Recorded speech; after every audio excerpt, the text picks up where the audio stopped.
¿Qué tal? ¿Cómo están? Un capítulo más de modo cooperativo, capítulo especial, dedicado a un tema específico, esperemos atemporal. Pero antes de comenzar, invitarlos a que nos sigan en redes sociales, nos dejen sus comentarios también aquí en las plataformas de podcast donde nos estés escuchando, para que vayamos armando comunidad, saber que estás ahí, saber que nos apoyas. Es solamente eso, un me gusta, un compartir, para nosotros es un tremendo aporte para seguir adelante. Así que sin más vamos a partir el capítulo de hoy. Soy Carlos Escobar y bienvenidos a otro capítulo más de Modo Cooperativo. Y hoy lo que queremos es hablar de algo que se está perdiendo, pero que alguna vez definió a toda una generación: la creatividad en los videojuegos, cuando no había potencia, ni dinero, ni herramientas. Este episodio es un homenaje a esa época dorada con los desarrolladores que tenían que hacer malabares con los 8 bits, 16 colores y un montón de sueños imposibles. Y también es una reflexión de cómo, a medida que la tecnología fue avanzando, muchos juegos dejaron de optimizar, confiando solo en la potencia bruta del hardware. Vamos a recorrer juntos desde los tiempos de la NES, la SNES, hasta los desafíos actuales de optimización en las consolas como Nintendo Switch, donde todavía hay equipos que demuestran una verdadera genialidad, y no necesariamente apostar solo por la fuerza bruta, sino que al talento y al ingenio. Para esto, nos vamos a remontar nuevamente a los años 70 y 80 con videojuegos que nacieron casi como experimentos. El primer caso, Space Invaders. Fue creado en 1978 por Tomohiro Nishikado, un solo hombre, que literalmente tuvo que construir su propio hardware porque no existía nada capaz de correr el juego. El aumento de velocidad de los enemigos, esa sensación que daba de que cada vez era más difícil, en realidad fue un accidente. El procesador se liberaba y cuando destruías naves, entonces se empezaba a acelerar el juego. Era literalmente un bug que se transformó en una mecánica legendaria. Luego vino Pac-Man y con él la idea de que un juego podía ser algo más que reflejo y disparos. Toru Iwatani se inspiró en una pizza a la que le faltaba una porción. No podía usar muchos píxeles, así que optó por formas más simples, colores brillantes y una mecánica universal como comer y escapar. En esa época no existían motores gráficos, ni físicas, ni scripts, solo código puro y una mente dispuesta a pensar diferente. La Nintendo NES trajo con ella una CPU de 1,79 MHz y 2 KB de RAM, y podía mostrar no solamente 8 sprites, y podía mostrar solo 8 sprites por línea horizontal. Si bien era un avance brutal para la época, en realidad estamos hablando de 8 sprites por línea horizontal. Había más y los sprites sobrantes simplemente desaparecían. En el noveno sprite, tú empezabas a ver cómo empezaban a desaparecer. De hecho, yo creo que recuerdan cómo los bordes de las pantallas en los videojuegos de la NES se mostraban como tiritaban. Era un poco este efecto. Por eso, claramente, no sé, yo recuerdo Mario, ¿cierto? Cómo parpadeaban las pantallas alrededor. Yo no lo entendía hasta hace poco que era por esta limitación. Pero aquí fue cuando la creatividad empezó a florecer. Se empezó a utilizar el fondo como sprite. Para los jefes gigantes o efectos especiales, los desarrolladores movían partes del fondo en lugar de usar sprites individuales y con esto ahorraban memoria. También estaba el scroll falso. El juego en realidad no movía el escenario, sino que movía al personaje y hacía que el fondo se desplazara en dirección contraria. También el reciclaje de tiles, que era el mismo enfoque, era el mismo bloque gráfico que se usaba cientos de veces en distintos colores o rotaciones, dando la ilusión de variedad. Nintendo además introdujo los mappers, chips adicionales en los cartuchos que ampliaban la memoria o añadían nuevas funciones. El MMC1 permitió pasar de los 128 a más de 512 kilobytes ROM, posibilitando mundos más grandes y gráficos más detallados.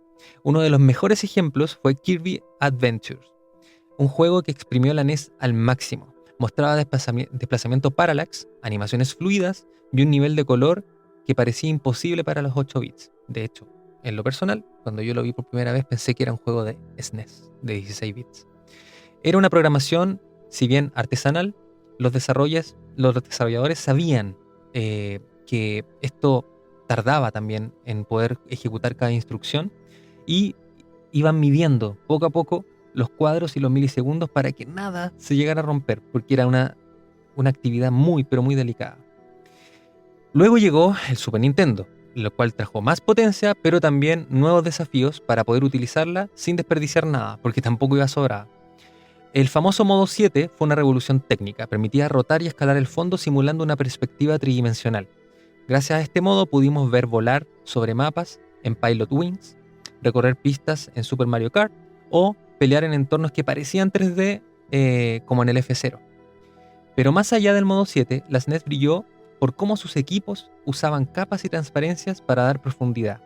En Super Metroid, por ejemplo, el juego cargaba distintas capas con opacidad variable para crear un efecto de estar en una cueva húmeda o en una neblina. Todo hecho por software, sin una GPU como hoy en día. En Donkey Kong Country vimos el límite del ingenio de la época. Rare usó estaciones Silicon Graphics para renderizar o pre-renderizar modelos 3D en alta resolución. Luego los comprimió y los convirtió en sprite 2D que sí podía manejar la máquina. El resultado parecía tridimensional, pero corría en una consola de 16 bits. ¿Saben ustedes cuánto espacio tenía el cartucho promedio de SNES? Tenía entre 4 y 16 megabits. Eso es en promedio alrededor de 2 megabytes de memoria. Eso era todo lo que tenía. Y eso hoy en día en realidad es como el tamaño de una sola textura pequeña de una muralla de un juego tradicional. Es una locura. A mediados de los 90 y los 2000, con la llegada de PlayStation y Nintendo 64, la industria cambió.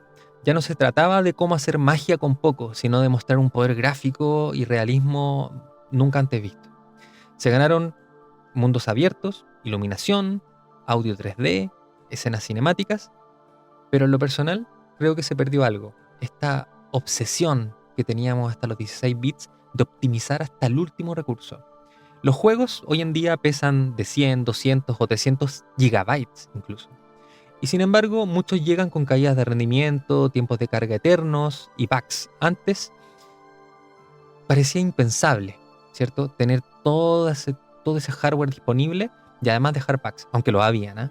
Los juegos antiguos salían de una sola vez, es verdad, es muy valorable cómo salían de una vez, no habían parches de día uno, pero sí tenían bugs, ¿ya?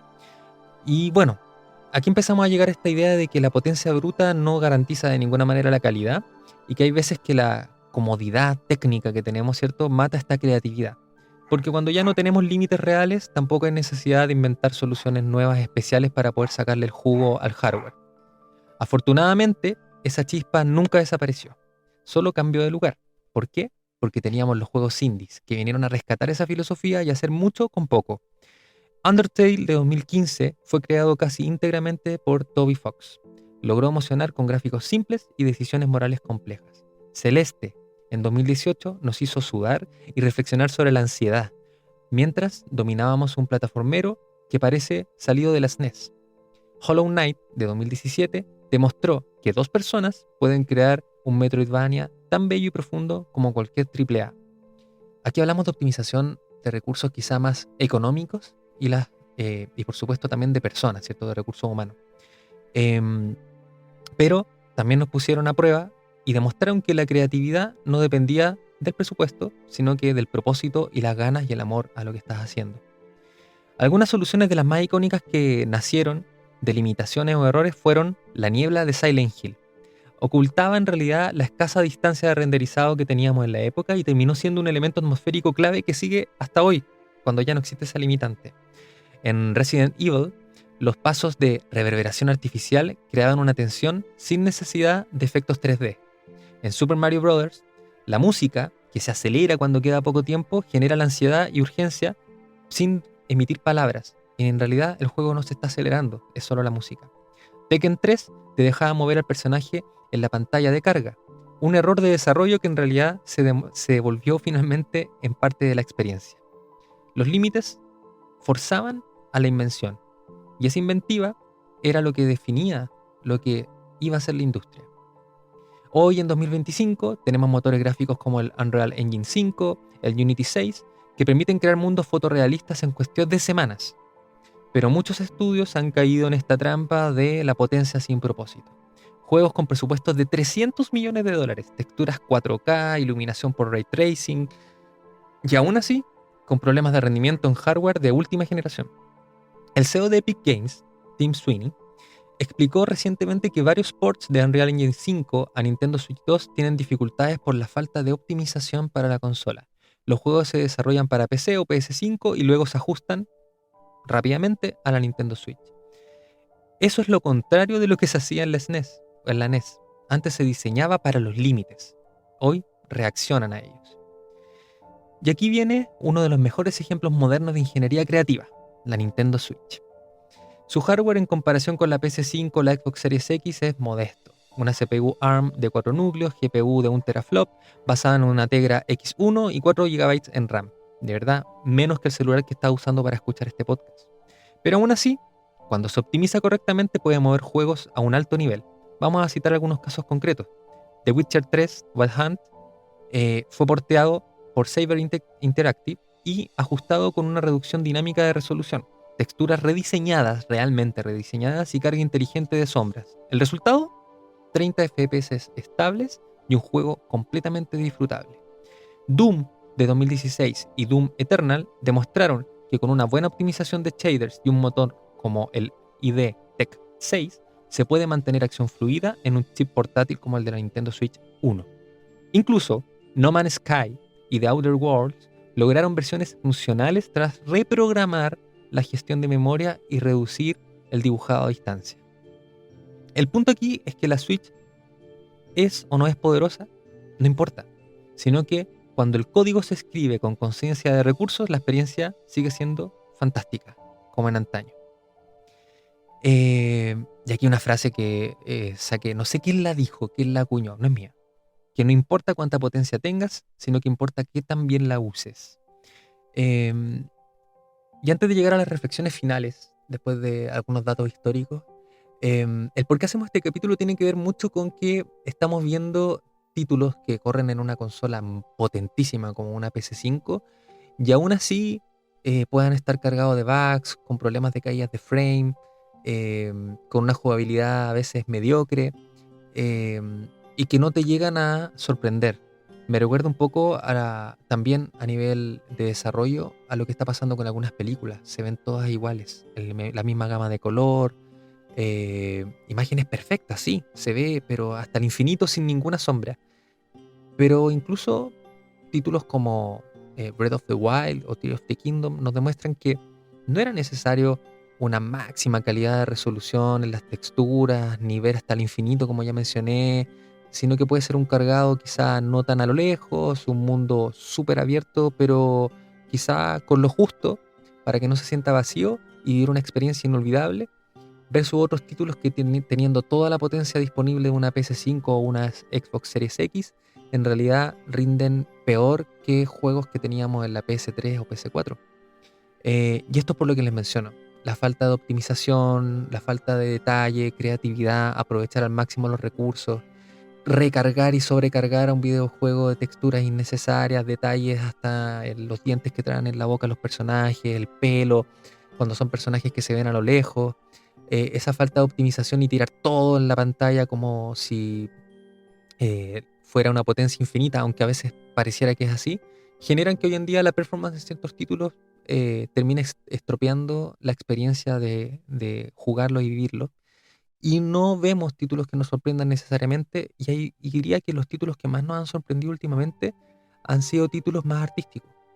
Algunos sí, quiero citar The Death Stranding 2 y el 1, eh, que hacen maravillas con un motor gráfico que es el mismo que se ocupa en Horizons, pero no se aprovecha de la misma forma. Si bien el Horizons es un juego fantástico, se ve muy bien, no lo veo tan realista ni tan fluido como lo que logra Kojima con The Death Stranding con el mismo motor. Y eso es ese talento, esa amor por el detalle al momento de desarrollar un videojuego, que era lo que teníamos antes. El cómo tenían que pensar el optimizar cada recurso que se utilizaba para poder sacar la máxima potencia y no con eso, evidentemente, estropear el título y reventarlo y que no fuera jugable. En la historia de videojuegos, ¿cierto? Está marcado por la creatividad. Para mí, muchos videojuegos son obras de arte. Pero también harto de esto nació de la necesidad. Desde los pioneros de los 8 bits, que no tenían ray tracing ni inteligencia artificial como ayuda, tenían es algo que lo compensaba con creces y era el ingenio. Hoy vivimos entonces tiempos de potencia ilimitada, pero el rendimiento no siempre acompaña, porque paradójicamente, cuando todo es posible técnicamente, muchas veces se deja de pensar en cómo hacerlo mejor. Los videojuegos no deberían medirse necesariamente por teraflops, sino por la emoción que generan. Y en este sentido, aunque me tilden de fanático de Nintendo, aunque soy fanático de todas las compañías, eh, la Nintendo Switch es capaz de ofrecer experiencias memorables con un hardware de hace una década atrás, incluida la Switch 2. Es porque tienen equipos que aún creen en la magia de la optimización y crear juegos con un propósito. Tal vez la próxima gran revolución, y espero que sea así, no venga de un nuevo motor gráfico, sino de volver a pensar como en los años 80. ¿Qué podemos hacer con lo que tenemos? Esa fue la reflexión de hoy. De verdad les queremos agradecer por acompañarnos en este viaje, como siempre, por la historia de la creatividad, en este caso de los videojuegos. Si disfrutaste este episodio, compártelo con ese amigo que todavía sopla los cartuchos o que ama los 8 bits. Y recuerda en esta oportunidad que la genialidad no está en la potencia, sino en la pasión que se pone en crear estas obras maravillosas que abordan gran parte y nos acompañan gran parte de nuestra vida.